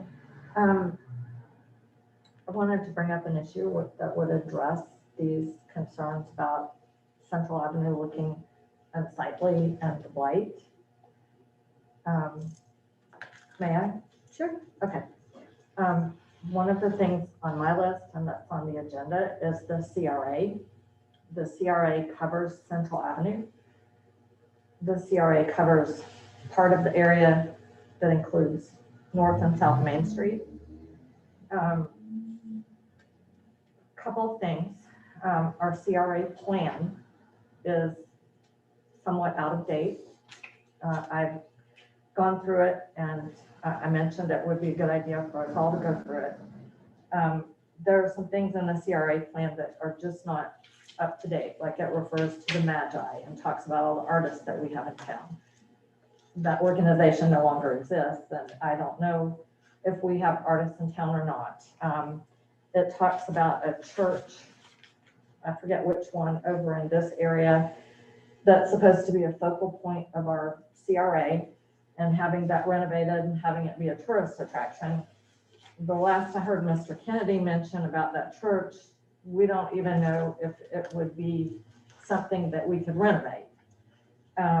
There's just a lot in this plan. Well, it talks about a hotel. We had a hotel feasibility study that did not tell us a hotel was feasible. So there's clearly, I think, some things in the plan that need to be taken out or revised, and we need the time to do that. As well, there's some things that aren't in the plan that I think would help us. Under Florida statutes, CRA money can be used to pay for code enforcement, and which means, you know, in the CRA district, obviously. And as well, you can, if there is sufficient money, obviously, you can pay for some community policing in the CRA area. And of course, that is where some of our worst, well, the vandalism and crime has been to our businesses. But you can only, those two things, code and community policing, are not included in our plan. So if it's not in the plan, you can't spend the money. As well, we don't have an implementation plan for our CRA ideas. And the CRA plan specifically talks about implementing and doing all these things that you really need a staff member to do. So to me, one of the top things we need to be looking at, because the money comes out of the CRA, not the general budget, is getting that economic development and CRA position filled, because those issues that Judy has brought up, and other issues, blight within the CRA, hopefully that would be something that our economic development person would help us set priorities and address. And right now, we have a plan that just sits in paper and we're not moving it anywhere. So I think we need to meet as a CRA board. I still haven't figured out where the advisory board fits in, because we know we have an advisory board provided for somewhere. I don't know where it is. But I think it's pretty important that we get that position filled, because, you know, when you talk about blight on South Prospect and Main and the empty buildings, we also have very empty storefronts all along Central and Summit Avenue. Right. And our businesses are not really connected or organized. We don't have a way to communicate with them. And as well, an idea that the mayor brought to us before she was the mayor, which is the Main Street program, or even if you don't get the grant, if you even do a model of that, we just don't have the staff without an economic development person to address those issues. We wrote the plan, but we have not moved it along. We need that staff person. Other things have taken precedence over that when it was our combo time. Right, but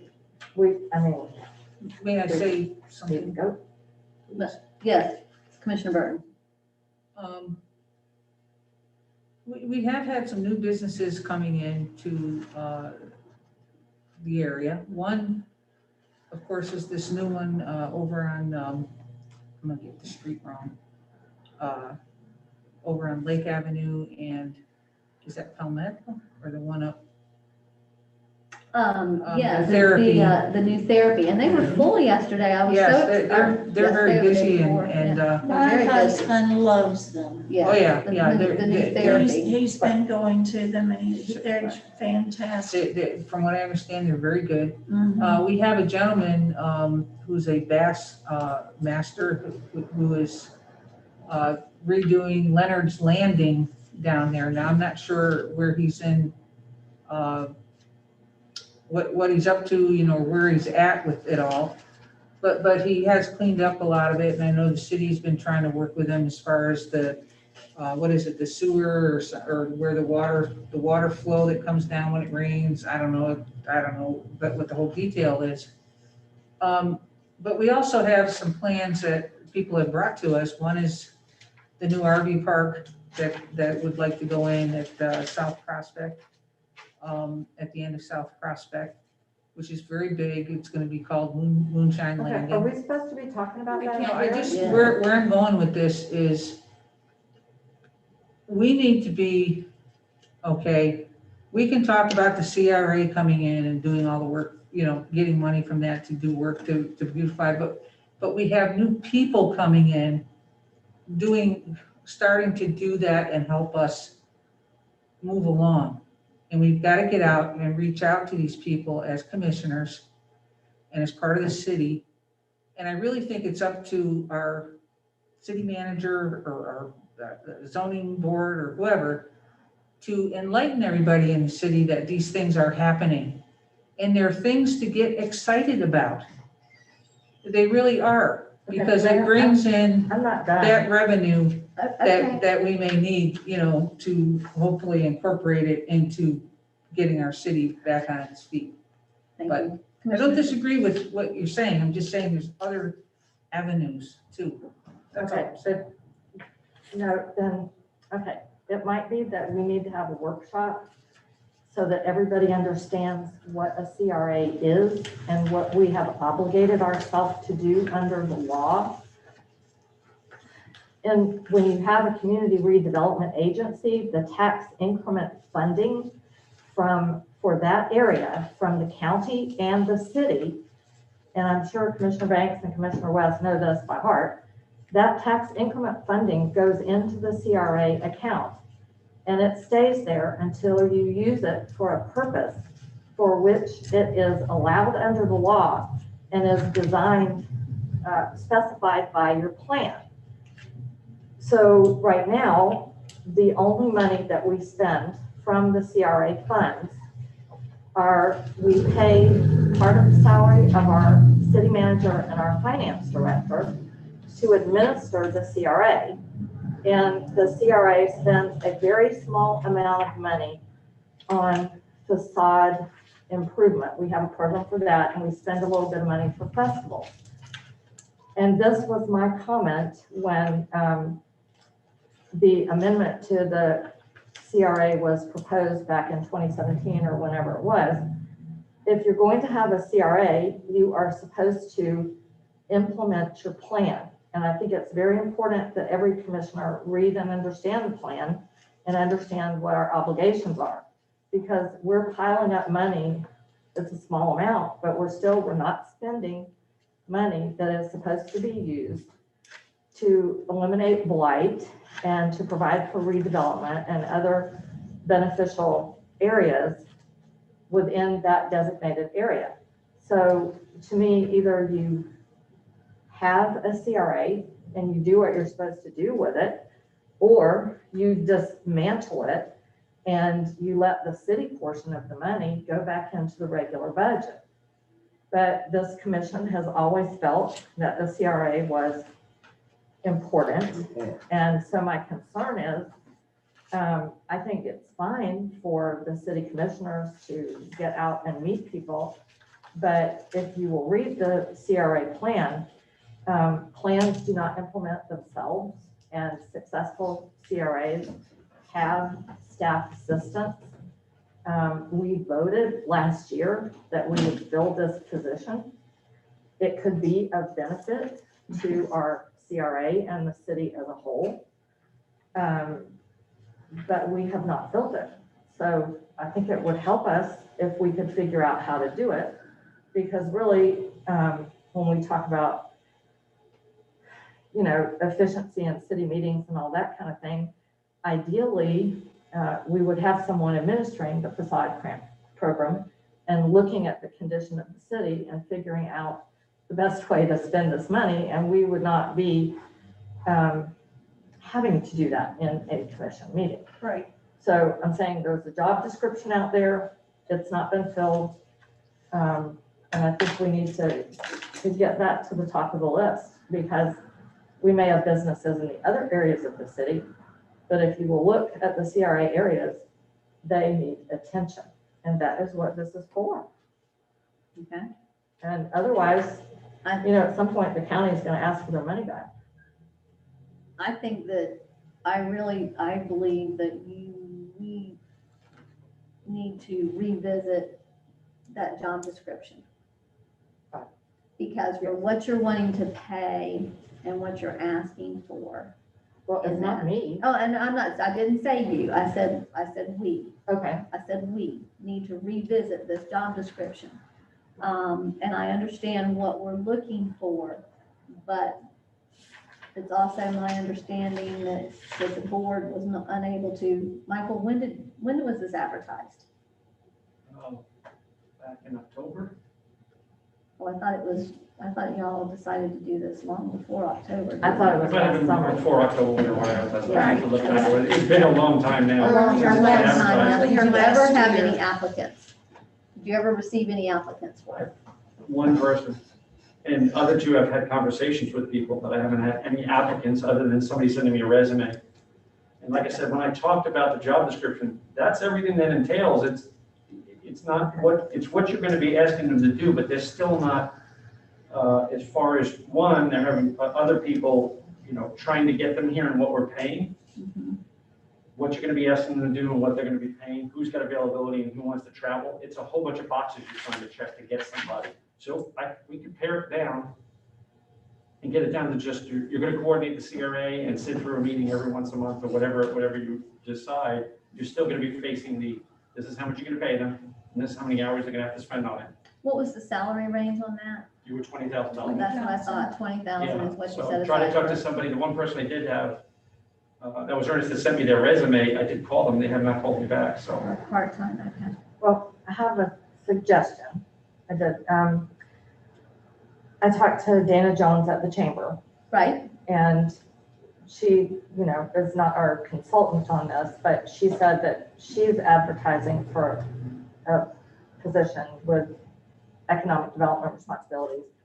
And she's had tons of applicants. And she suggested to us that we need to decide, we need to get more focus for the position. And Michael had said at one time, and I thought that was a good idea, that we look for a firm to do it, but I definitely agree we need to revisit the position description, and as well, maybe ask Dana Jones if she would look at it and make some suggestions. And as well, she suggested that we get in touch with Brian Teeple, who used to be with the Regional Planning Council, and he and his wife now apparently have a consulting firm. But she suggested that they could help us perhaps refine our focus for. I've spoken to Dana as well, and I know, and I asked Mr. Esposito, and he spoke to Dana. You want to tell us? Well, no, I spoke to Dana, but I did speak with Brian Peoples, Okay.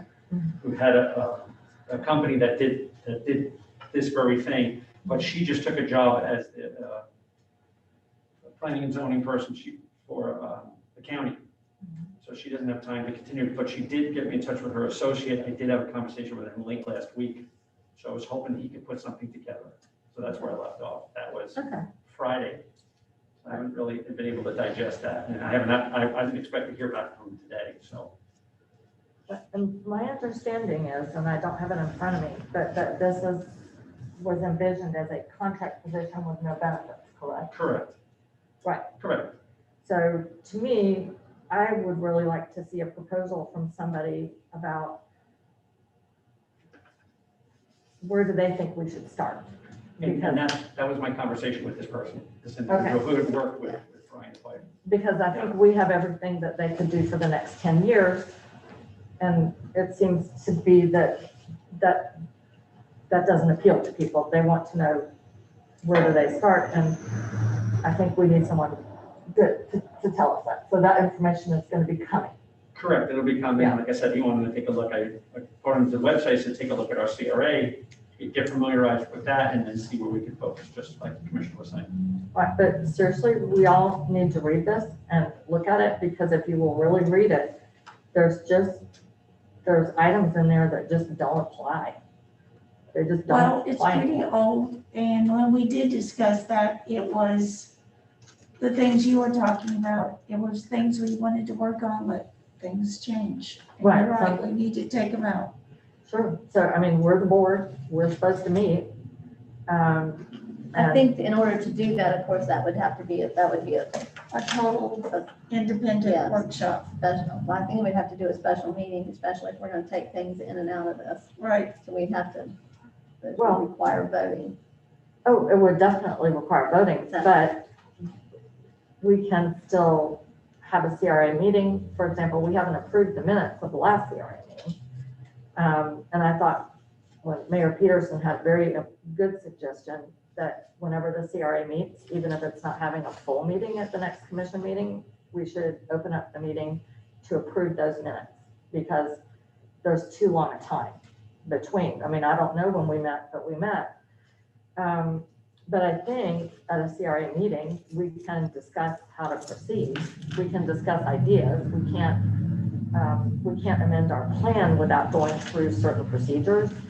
But we can talk about it, I think. I don't know. Because there's a lot to talk about. Do we even know, I mean, as far as the advisory board, I mean, when was the last time that the commission visited our advisory board members, and if they even still wanted to be on the advisory board, and when did they meet? And, I mean, I went to one a couple of years ago, might have been maybe the last one they had, but do we know when the last time was? Anybody? I don't. But Mary, you know, I think we need to revisit all our boards. And, cause a lot of people, is not interested, They're not coming, they're not Not coming. coming. they're not And, having a full board. right, and maybe we need to reappoint. Maybe that's why they're not active, because the people is not interested in the board no more. And I know that's something that Mr. Esposito has brought to my attention too, is that was something that we needed to do, that our boards, some of them their terms are dated out and, and they're still serving. And so that's, We just got a lot of things. we got a lot of stuff that has Yeah, been, it's falling by the wayside. Yes, sir. You know, and I think right now we need to pick up the most important things, and then maybe we can work on the less important things later on. We are the actual CRA governing board, and my $64 question is, I do not see the provision for a CRA advisory board, and wherever it is, I would like to know where is the ordinance that created a CRA advisory board. My observation about the relationship between the advisory board and the actual board, which is us, it did not work. Things went in a circle. The commission seemed to either feel or be told that they couldn't take action unless something came from the advisory board, and things just seemed to go in a circle. But I don't even see I do not see where that is created in law. But we, for sure, are the actual CRA board, and we have our own responsibilities. We passed the budget. Right, So right. anyway, we're gonna look at the position description. Here's the amendment process, blah, blah, blah. And Michael, you'll speak to the person that was recommended to you. Can you talk Yes, to that I'm hoping to person hear as back far as from- looking at back that from that and individual. seeing, are we being realistic, unrealistic? What would we be looking at? Because something else is that if we ended up going with a Main Street program, it could piggyback off of this position as well. So it could grow into, if we did so that's just something for us to consider. Right, but, my concern is if we don't have a person, we're not gonna be applying for Main Street, I don't think. No, we will not be applying for Main Street, but if we don't have a person right now, Right. we really don't have the ability to do much with this either. Until we have a person, going forward. So how do you want to address this, Commissioner DeVito? But the plan or the position? Yeah, the plan. The plan. What is your suggestion? Well, my first suggestion is to make sure that we all understand it Okay. and know what's in there. And certainly, I think, maybe each of us highlight things that we see that are not, current. You know, that we highlight things that are not current. We might see things that we wanted to make a priority. And certainly, you know, so I would say, read it and bring back anything that we can identify that should be targeted for either being added or deleted. Because we can, I'm so sorry. I thought I turned it down, off, up. I don't know how to make it be quiet. We got $200. Isn't it on the side, like right here? Well, you would think. You don't have it where you can hit it and silence your Right phone? here, Lisa? Well, I thought I did that. See, it says all Okay, the way down, but anyway. so we need to all go through, absorb this, and we're gonna have to revisit this plan. I mean, I think that would be helpful because it is actually one of our responsibilities. And as well, my thought is, you know, it would not hurt us. The budget detail, I mean, the fund balances are in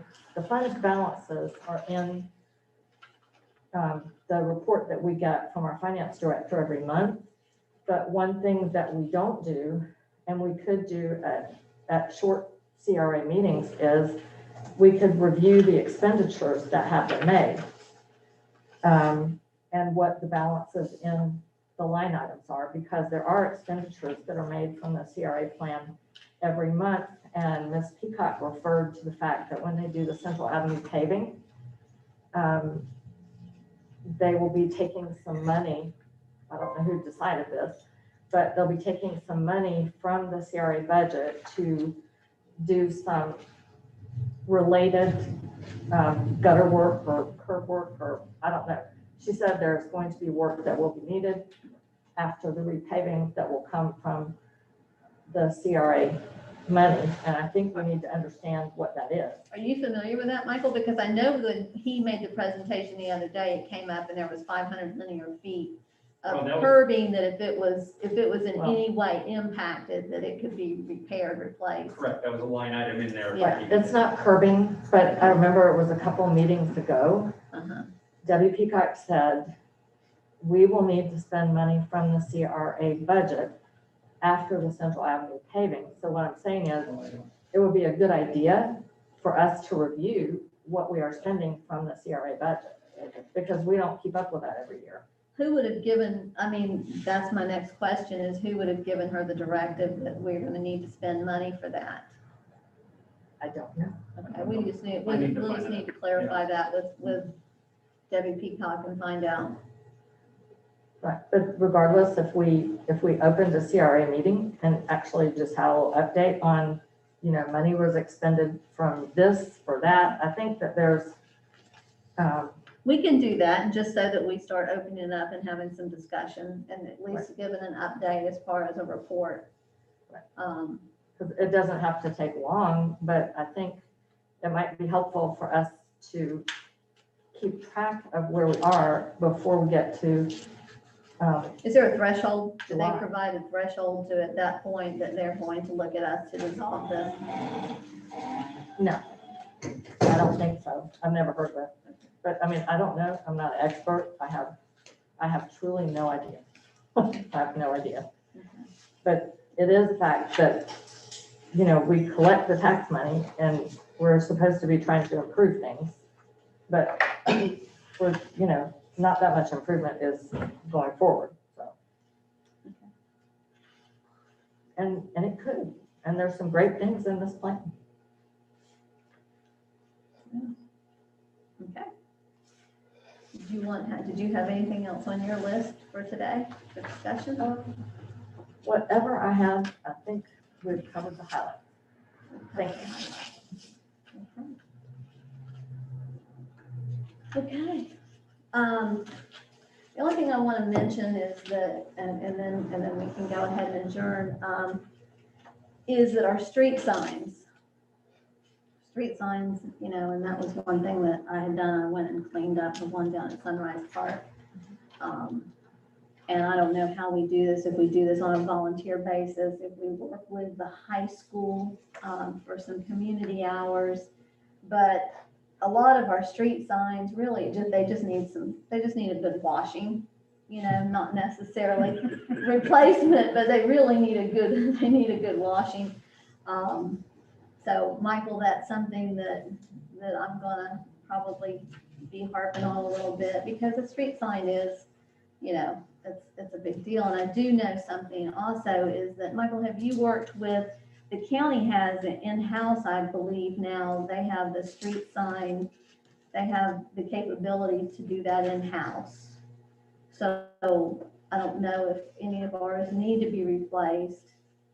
Is that something, have you worked with them at all on that? I have not, but I can talk to them about it. Okay, When I yeah, talk- you might want when to I talk talk to to Director Mr. Harris Suggs about it, about because it, he said that they are doing that. The other thing too is that is a concern of mine, if I had to say, is when we're talking about this beautification, is when we drive into town, the very first building that people see is the abandoned Circle K down there that is covered in bugs, and it has really become an eyesore. And so that's something that, You gotta start again, reaching out to other businesses to see that how we can reach out to them and what we have in place to give us some teeth to get them to kind of clean that up too, because it truly is an eyesore. And it's that first impression when people come into town. And they left it so that no other business the same as theirs can buy it. Like Yes. theirs. Right. Like Another theirs. convenience store. So, but that's a great corner. And I know that the chamber, that Dana wants to come in and I believe she's trying to get on this next agenda to talk about the opportunity zones and what they're doing with that right now. And I know they're talking to various businesses too. So that would be a good opportunity maybe for her. So anyway, that's just that's just one of those things that, Gotta clean up those medians. yeah. So, okay. 'Cause they- Oh my gosh, those yes. Yes. This might sound a little off the wall. Okay, but I'm gonna ask you if you would come to the podium, introduce yourself, please. Thank you. Diane Sykes, 304 Chestnut Street. This might sound a little off the wall, but we have great artists here in town, local artists. And I know we have murals on the side of some of our buildings and our city. I wonder if temporarily, until something's done with that property, we could get our artists to cover it with murals. That's a very good suggestion, and I was gonna thank you for bringing that up, Ms. Sykes, because I was gonna mention that to Commissioner West when she was talking about some of these buildings on Central. Is I was in a town, Noonan, Georgia? I was in a little town, and they had done that on a lot of their buildings, and it was so, I don't know, it was very welcoming, it was very refreshing to see that maybe even reach out to the high school there as well, because they did such a great job and they take such pride in that, in their work. So that's something that possibly that we could reach out to the high school. I think getting our students as involved as we possibly can, it gives them that sense of pride, because that's really where we're coming down to, is we all need to bring back that real sense of pride we have for this city. And Tracy had talked to Scott Kane, when you mentioned the side of his buildings and then the other side and the graffiti, she had talked to him about getting with the high school because of all the, when you go up into Palaca, the murals and stuff Yeah. along Palaca, some of them are pretty neat, where they have the stairs and it looks like someone's actually walking up the stairs. I mean, they're quite unique and, you know, put a kind of a uniqueness to the city. Really you know, is. by So doing that's a that. very, thank you for bringing that up. It's Yeah. a good suggestion. That's a That's good been in the back of my mind as well. And I guess, of Good course, thing. if Tracy talked to It is. Scott King about it, and it Yeah. gives these children, Yeah. I mean, we as a commission, you know, I mean, we could go out there and have, you know, a presentation or a proclamation, whatever we need to do, you know, for them, thanking them for doing that. But it just gives them something. It gives them that sense of pride in their community.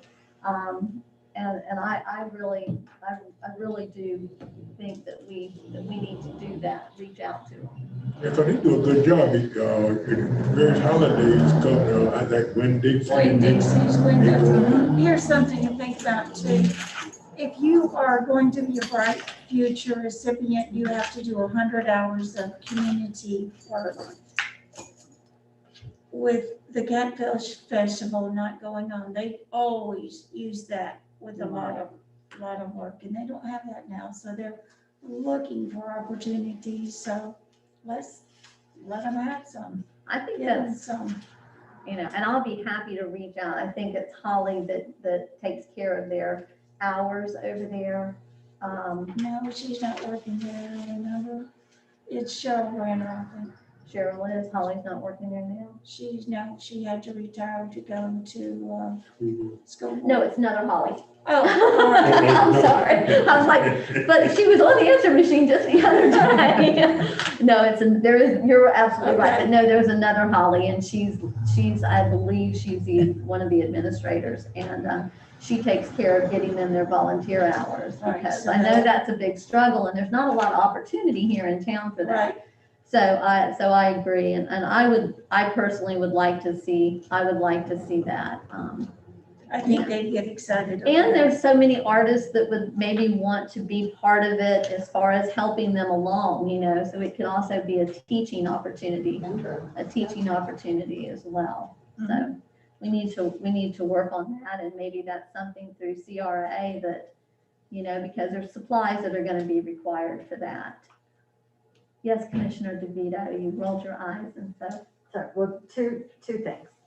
One, our main responsibility to the city, and, you know, I'm very supportive of beautification, but our responsibility as a city commission is to make sure that we have a good code enforcement plan so that we don't have this kind of decay occurring. And you alluded to that. You said, what do we need to have in place to make sure that we don't get into this situation? Because what we're talking about now is a Band-Aid for deterioration that's gone on a long time. And our number one responsibility is to make sure that we stop that deterioration and that we put in place what we need to do that, and that we work on our economic development issues. So that's great, but let's not lose sight of the fact that we have to address what put that into place. And I certainly think that the situation with the Circle K building is partly an issue for Jay, because apparently that property is kind of in limbo. And I think we need to look and see what we can do about that limbo for that property. In limbo in what way? That, as Commissioner West said, there's some kind, and They Patrick had changed told the us that. zoning. I understand, or they put a restriction on the zoning where you cannot sell, and it's my understanding you can't sell gas, alcohol, or cigarettes, is that correct? I'm not sure it's zoning, it may be a deed restriction. Okay, maybe if they put it on Whatever the it deed. it's not helping us, and that's the kind of thing that we certainly need to look into, because that's a problem. I mean, That that's makes just me angry down there, because who's gonna be able to buy it and Right. use it now? what I'm saying Because is, of the right. deed restrictions. What I'd like to know from Jay is, can we restrict those deed restrictions in the future? Well, or is it possible To to challenge that Challenge it now. in any way? And if we can't challenge that, should we be addressing that through code? Right. Because we cannot just let somebody sit there and violate code. Our code's strong enough to address that, but those are our tools, and we need to use our tools. Because you can paint it, if it's private property, we would have to get permission even to paint it. But I think that the legal issue and the code issue really need to be addressed because that property is, the mayor's correct, it's not a good gateway to our city. No, So I guess what I'm saying is, making things look prettier is great, but we need to address some of the root causes that are causing these problems. Secondly, as far as the sound system goes, this is a workshop. When we have meetings, we do need to make sure that our sound system is working, because if people cannot hear us and we are offering Zoom, we technically are not meeting in public. I mean, we have to offer people either to come, and you can check with Jay on this, but I think our sound system is not a nice to do. I think it is a must do. If we're saying that people can attend by Zoom and they can't hear, I agree. That It is- is, that's and serious. it's been that way for a while, right, and we're gonna have to find some money to do it. right, it's, I mean, if it's just the microphones, whatever it is, we're having 2 actual voting meetings next week, and we need to make sure that those attending by Zoom and sitting out here in the audience can hear, because if they can't hear, Yeah, 'cause I don't think the people in the audience can hear us half of the time. but we'll have said that, and people contradicted me, Thank you, but Diane. I really think they can. Thank you. Diane Sykes, 304 Chestnut. Yes, today, I was aware that there was a 1 o'clock meeting, but I didn't get I didn't get an email, which I kind of expected. It's not on the marquee when you go to our website. There's no meeting notice per se. I actually just had to go out to YouTube and try to find this meeting. So it was difficult. Okay. Thank you for bringing that to our attention. Okay, do we have anything else? Just one thing I'm doing that I wanted to share with everyone. Mhm. I signed up for, and I start my first class today at 4:30. My alma mater, Brown University, is having a 6-week professional development class on the challenges of the pandemic and how to address safety and keeping businesses open during the pandemic. The person running the class is Dr. Ashish Jha, who is one of the foremost experts in the world on viruses and health. So I'm paying for this myself. I got a price break because I applied for it. But every Tuesday and Thursday, and I think it clears all our meetings because I wasn't sure I'd be doing this. So I will be doing that for 6 weeks, and there are different modules, and it's interactive. So I think I will have the ability to ask questions, and the people attending will be from all around the country. Good. We have one more thing. Yes, sir. We got something that we need to go online, that the commission need to do every year, 4 hours. What is that? Oh, the Ethics training. Our ethics training, yeah. Yeah. There, I February think 2 of 24th. you are signed up already for the 20. February 24th, is it? Yeah. Is it gonna be online or we got? Online. Okay, online. I did the one with Clifford Shepherd already that Deb sent to us earlier. Okay, she told me to wait.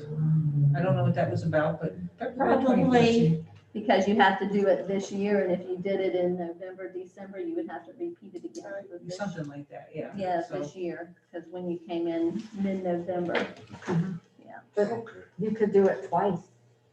Oh, She's gonna do it, Joyce. I don't wanna go to sleep twice. No, no. I didn't hear that. Okay, with that, this meeting is adjourned She's at been here for a while. 3:23. Thank y'all.